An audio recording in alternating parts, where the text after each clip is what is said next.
Okay. All right. So, what do you see as the standout problems of TUSD, and what do you hope to do about it? One of the biggest problems I see is that current board members are voting on these package issues. They call it a consent agenda with 45 items packed into one consent agenda. And just to give you an example, the June 14th board meeting had, out of those 45 items on the one consent agenda with a yes-no vote, 38 of them had financial implications, and just one of those items had 40 contracts to the tune of $52 million. So if we want to talk about getting more money into the classrooms, you can't pack so many items onto a consent agenda with no discussion and a single yes-no vote. So I would come to the board meetings much more prepared and ask for those items to be removed from a consent agenda for discussion and transparency.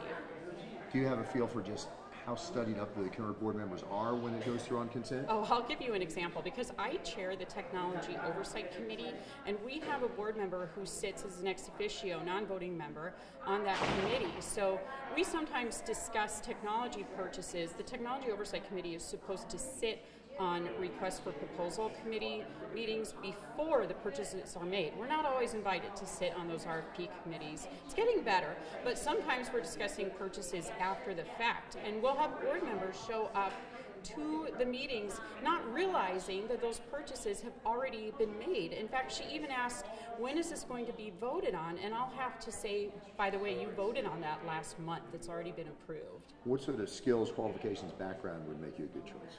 I think I would be a good choice because I already have been an educator for over 25 years in Jewish education. I've been a school leader. I know how to run a budget. I know how to run a school under budget.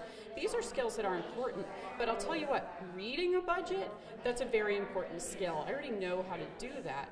I do read budgets. I come to the board meetings already prepared, having read those items that are going to be voted on. Sometimes even if you change leadership at the top, the superintendent, the board members, big organizations like a school district have such an inertia to them, it's still tough to get change.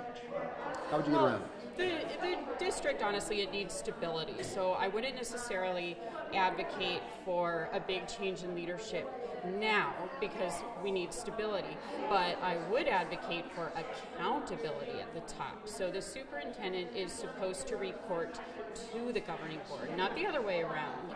So that needs to happen. The governing board is supposed to set the goals for the superintendent, not the other way around.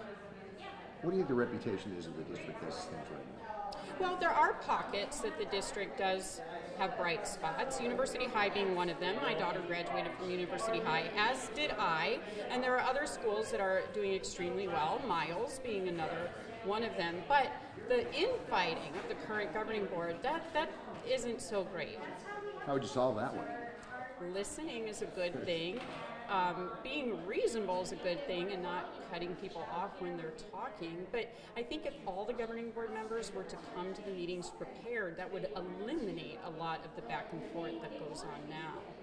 I'm trying to keep one eye on the clock. Anything you feel like you want to add on any of this? No, I do want to add that I've been substitute teaching in the district. Last school year, I took vacation days from my day job, and I went in and I substitute taught because I really wanted to find out what's going on in the classroom.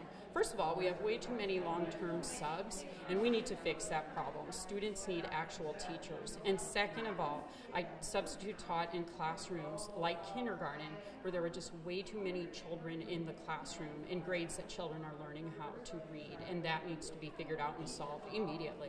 You mentioned kindergarten. Did you get to sample a couple of different grade levels?